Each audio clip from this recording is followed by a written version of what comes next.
पूरा कदे माई अंतिम इच्छा हमार नाश कोई देलक सब हमर प्यार रे माई सुइया जहर के लगाई देना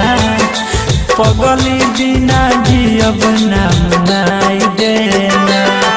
रे माई सुइया जहर के लगाई देना पगली बिना जियब ना मनाई देना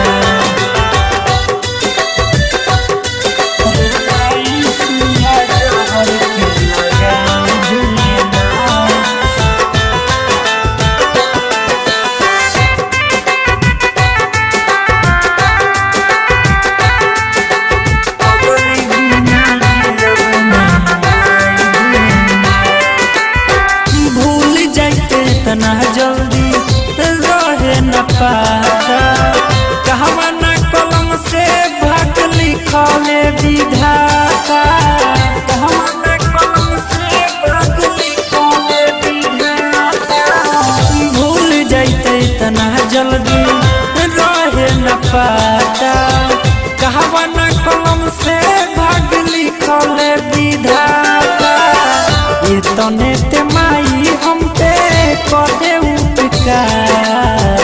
ये सोची सोची हमार बता कपार रे माई सुइया जहर के लगाई देना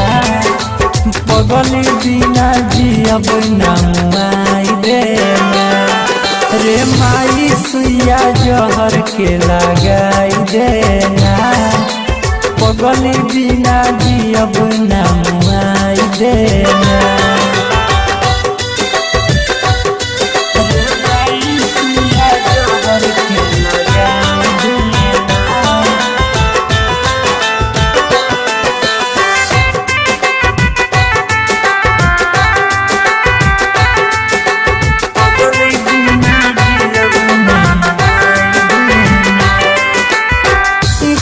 बगिया में अगिया लगैला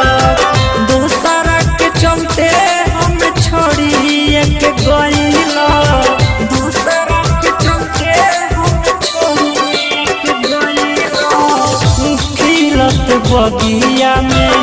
अगिया लगैला दूसरा के चलते हम छोड़िए के गइला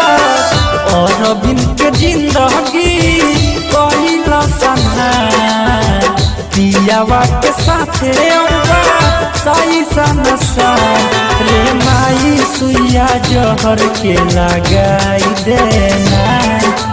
पगली बिना जियब ना मनाई देना रे माई सुइया जहर के लगाई देना